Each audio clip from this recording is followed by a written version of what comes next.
Hello, everybody, and welcome to Design and Adorn's Learning with Design and Adorn's Chainmail. Today, I will be going over how you do the captured bead chainmail. This is a wonderful technique. It looks a lot more complicated than it actually is. It is not a difficult technique at all, but it is very stunning. I love the way that it captures the beads.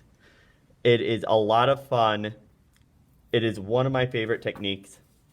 Sizing for your beads is critical when you are doing this technique. So for the tools today, I have a caliper. We use this to measure the size of our beads.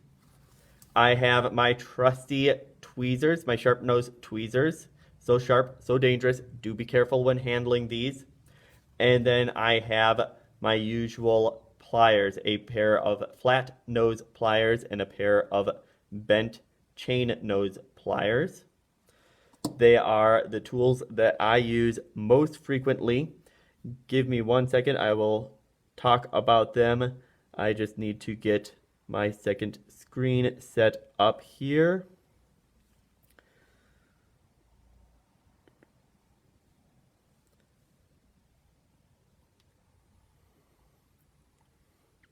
And there we go.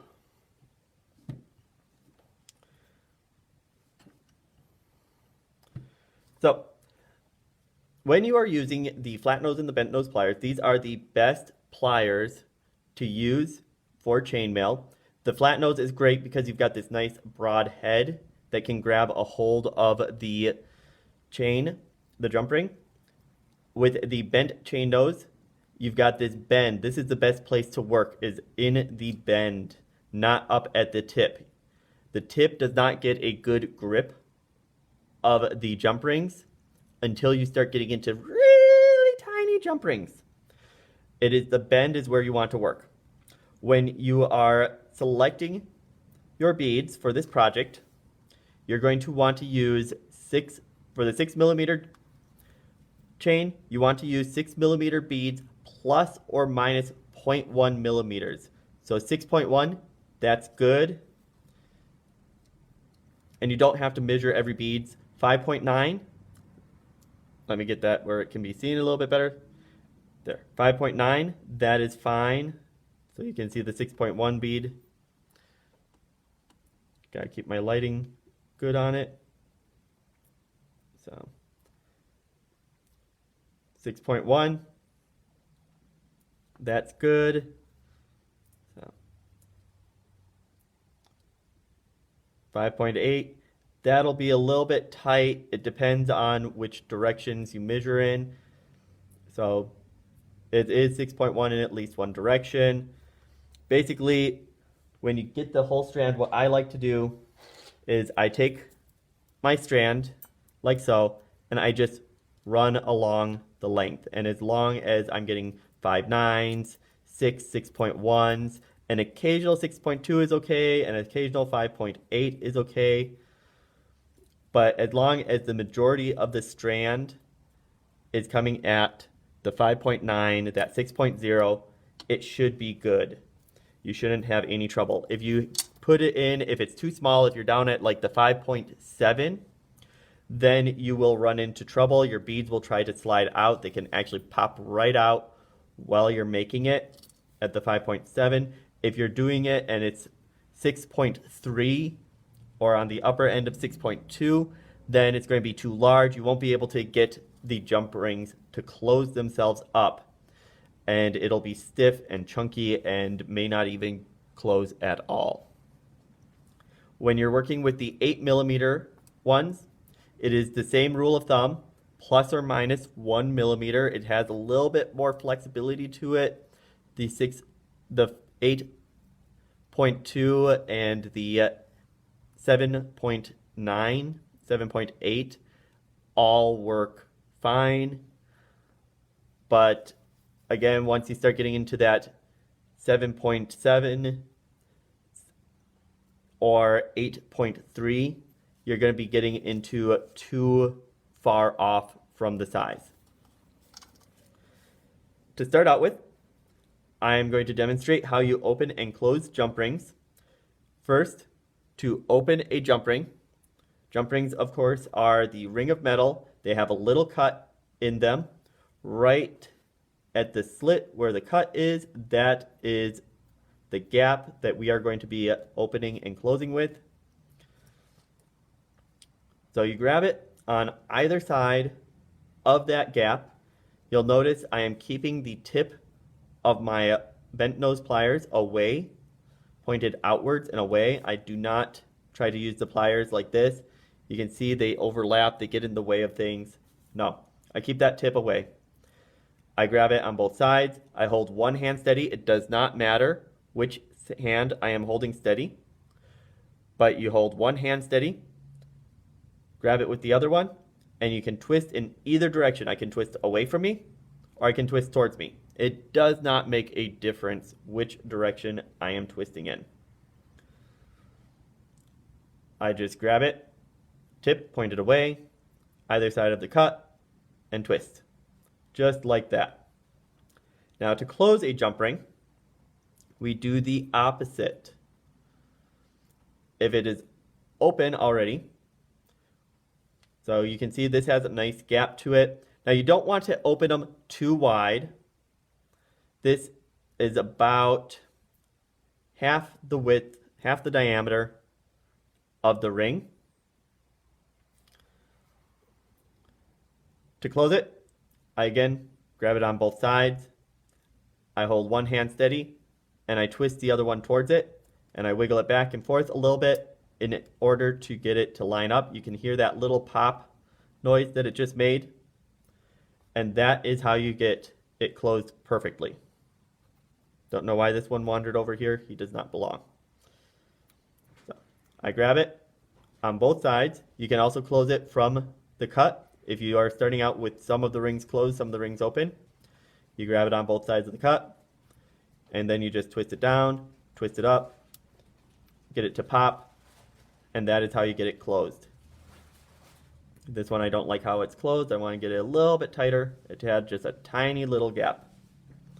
Now, when you're opening and closing jump rings, one of the big things to watch out for is you will go ahead and open your jump ring, and when you go to close, if you close it and you're making contact with the other side, so you are trying to pass it past and it feels like it's hitting something, it actually is hitting something.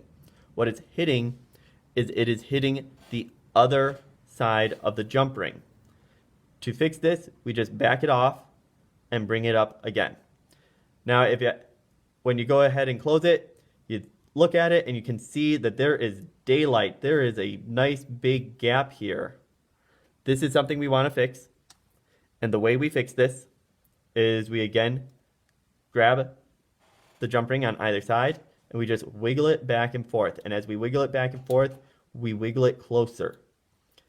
We are never going to try to close a gap by either grabbing the jump ring and squeezing it towards itself, nor do we ever try to grab it on both sides and squeeze it like this. It's going to deform that jump ring, and then you won't be able to use the jump ring again.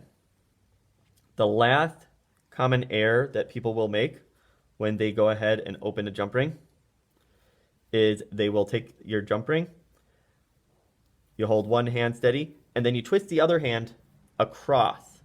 And if you take a look, you can't tell that much when you go ahead and open it, but when you go to close it, you can tell that it's been deformed. You can see that it is no longer in a straight line. It's no longer flat. It now has been deformed where it can't be recovered. So you've bent the metal. You've now permanently put a step in that metal. So we just take that one and we throw it away. So to start out with, for this project, whoopsie, and I forgot to grab, where is it? There.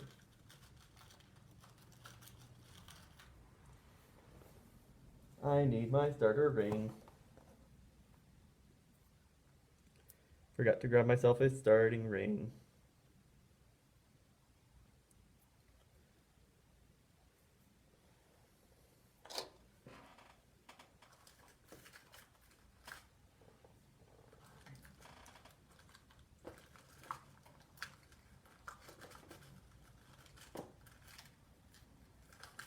There we go.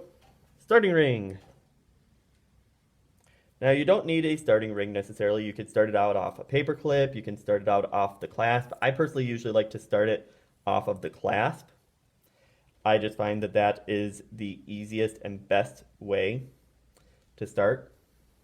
And I always start out with the loop end of the clasp. The first ring you're going to use is, the kit will come with some small rings for attaching your clasp at the ends.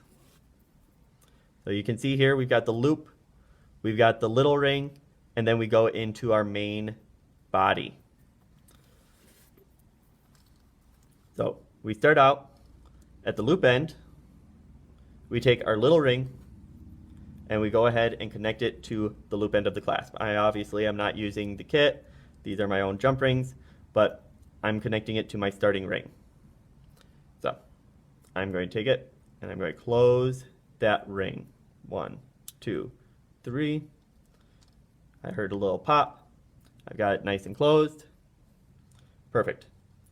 Next, we are going to take one open jump ring. We're going to go through that first little ring, and then we close the open jump ring, like so. Pass 1, pass 2, pass 3. You can hear that little pop as I tweak it and get it all nice and lined up. I repeat it with a second jump ring. So just like a couple of weeks ago, if you've watched the 2-2 chainmail video, this starts out the same way. 2 rings through the one little ring. I grab it on both sides as I twist downward. 1, 2, 3. We got the pop. Give it a little nudge, and there we go. We've got 2 rings going through the one little ring. These are the starting rings. If you take a look here, you can see these first 2 rings, they are going to make a little V so that the bead can be captured in that V. The other rings make an A. So they crisscross and they capture the bead. You do not set the bead yet. With our 2 rings, we make sure our 2 rings are on top of each other so it looks like there's only one ring there. And we go through both rings, 1, 2, with our 3rd ring. These are the main rings that I'm talking about. So ring number 3 of our main rings, I wiggle it back and forth, get it nice and closed. And just like with the 2-2, we are starting out, we go through the 2 rings once again with a 4th main ring. Twist 1, twist 2, pop, pop. There we go. Once we have this, where we've got 2 rings going through 2 rings, we are ready to capture the bead. Now capturing the bead, this is the tricky part. We take our top 2 jump rings and we separate them, kind of like we are going to do a Byzantine, but we don't fold them all the way backwards. No, don't want to do that. We just separate them. And then we separate the next 2 rings. So that's rings 1 and 2. And what it does is you can see this little nest that it is forming right here. You've got the bottom 2 rings are open, the top 2 rings are set off to the side. We can then take our bead, we just set it right in place, and we close the top 2 rings around the bead. You'll notice after I set it in place, so I've got my little nest here, I set the bead in, like so. I can push down on it with my tweezers as I grab one side, grab the other side, and lift, and boom, we have captured our bead. Now, nothing's holding the bead in place, so If you drop it right here, boom, that bead pops right out. To fix that, all we do is we just reset the bead. I've got my little nest. I put the bead back in place. I grab one side, I grab the other side, I close it up. I can use my tweezers as a temporary holding point. You'll notice how the tweezers spring open. I am not squeezing the tweezers closed. I want them to spring open. Kind of like hope springing eternal. You want your tweezers to spring open. You then take a open jump ring. You catch 1 and 2. So I'm catching both of the top 2 jump rings. That's jump rings number 3 and 4 for those of you who are keeping count. And you just slide it right off with the jump ring. There we go. That bead has been captured. It is not going anywhere. It has been locked in place. I grab my jump ring on both ends and I bring it closed. Wiggle 1, wiggle 2. It goes pop, and there we go. As we build it, we need to add a second jump ring. These jump rings will always travel in pairs in this pattern. Where you have 1 jump ring, you must have 2. Always do be careful not to accidentally let your jump rings cross. If they are crisscrossing, you won't be able to perform the technique. So you want the first jump ring of the pair to just hang loose, hang out at the side. It is keeping it nice and loose right there. And we go ahead and we close it. Pop 1, pop 2, pop 3. And there we go. Just like before, we've got 1, we've got 2. We now need ring number 3 in place. Pop 1, pop 2. And we need ring number 4 in place. Again, see how my ring number 3 is just dangling off to the side. Ring number 4, we go ahead and swing it back and forth. Pop 1, pop 2, pop 3. I give it a little nudge, make sure everything's all nice and lined up. And then I am ready to go ahead and add the next ring. You are or next bead. Every time you get to an add a bead step, you should have 1 pair, 2 pairs. If you have 1 pair, 2 pairs, 3 pairs, that's a different technique. That's not the technique we're going for today. We want 1 pair, 2 pair. If you just have 1 pair, you're not going to be able to capture the bead. There's nothing to hold the bead in place. But if you have 1 pair, 2 pair, that's perfect. You have a perfect pair. Everyone wants a perfect pair. That's one of my favorite restaurants actually up in Phoenix. I think that's the name of the restaurant. Yeah, the perfect pair. And the disembodied voice back there was my wife, Rebecca. You may know her from the Tuesday and Friday night shows.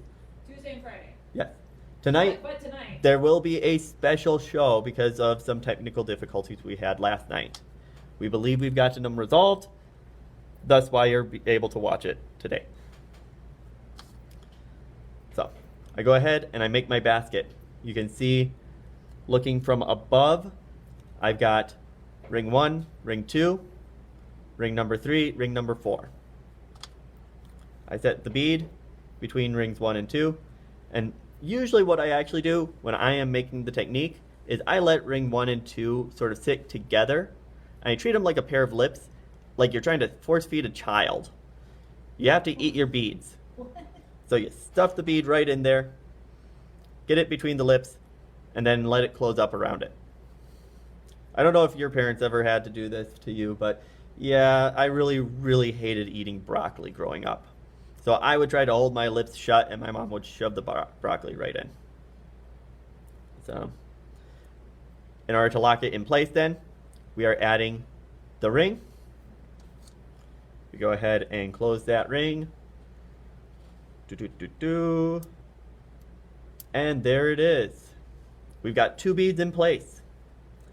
Usually students in my class, after they get the first 2 beads, they start being able to cruise at this. They're like, I've got this. They add the second ring. I've got ring 1, I've got ring 2. I'm going to go ahead and add ring number 3. Badoom. Ring number 4. Badoom. Uh-oh, I've crossed ring number 3 and ring number 4. Uncross them. You can catch that before you do it. There we go. Line them up. Twist it closed. Boom. You'll also notice I always have these rings number 3 and 4, sitting off to my side. I always have them being supported so that they aren't just dangling back there, because when they're dangling way back there, it's hard to get the bead to sit there, and it's easy to accidentally try and shove it in funny directions. But as they're cruising along, inevitably, someone will go ahead and they will make the most frequent error. It's not a mistake, it's just a small error when they go ahead to try and close it. And it's hard for me to actually make this error just because I've got enough of a muscle memory. So I take it, shove that bead in between. There we go. And they're like, hey, teacher, Richard, I can't get this to close. It will not close. Look at, I'm even squeezing on it with the pliers, and you can see it springs right back open. It's like the bead is talking to you. I'm in fact moving it with the words that are coming out of my mouth, just because this is fun. But what is going on here, let me hold it in place, is if you take a look at it from the side, you can see both your jump rings are on the same side of the 2 rings from before. You need to have those jump rings on opposite sides. So jump ring number 3, jump ring number 4, you can see that they are both on the same side here. That is what is preventing this from being able to close. It's now made everything so tight that it cannot close. This thing, while it hangs nice and loose down here, very flexible, this one, not loose. It is tight. To fix this, you basically just have to, if you're really good, if you've practiced this a lot, you can grab that one ring that's in the wrong spot and pop it. Just tug on it, pull it over, get it into the right spot, and everything will move into the correct position. When you're beginning, when you're first learning the technique, you will not be able to pull that off. So instead, what you have to do is you just have to open it, let the bead fall out. You reset everything. Remember, always support your rings. If you support your rings will support you. Beads will jump, especially when they're playing with jump rings. So, line it up, close it up. The second error that will take place, you'll again come up, you can't get it to close. It is not closing. You take a look at the side. You can see here, one ring is on one side, one ring is in the middle. That ring that's in the middle is what is, again, preventing us from being able to close it. So, again, to fix this, you can either, if you are practiced, pull that ring to the side and pop it up, or you let the bead fall out and start over again. Now, for those of you who have watched several of my other chainmail classes, you know that I'm an advocate that there are multiple ways to accomplish any technique, and there is a faster way to do this one. Just like many other techniques, you can do this faster. The faster method for this is very easy. It makes it go almost twice as fast, because what you do is you start out with an open jump ring. Just like normal, you're capturing your top 2 rings, just like normal. But before you close it, do not close it yet, you add 2 closed jump rings. Jump ring 1, jump ring 2. So now we have our 2 rings locking in the bead, and we have our 2 new rings. This is ring number 3, this is ring number 4. It saves us so much time when you add those 2 rings right there. 1, 2, 3, 4. You take your second jump ring, and it must now go through not just the first 2 rings, but all 4. Jump rings travel in pairs. It needs to be going through the same 4 jump rings, not crossing anything. We grab it on both sides. We go pop 1, pop 2, pop 3, and there it is. It's in place. With that, we can go ahead and set our rings off to the side.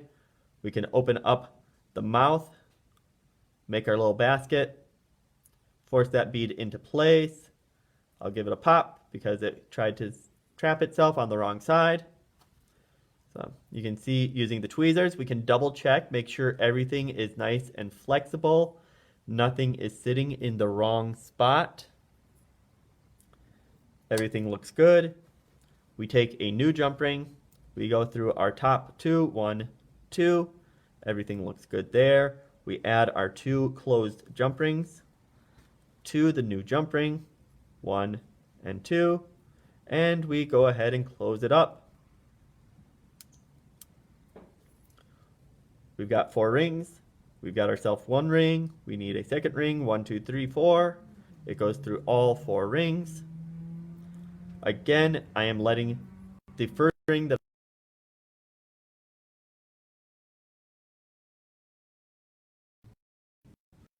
four. There we go. And it gets me to the capturing the bead. Fold it to the side. Open it up.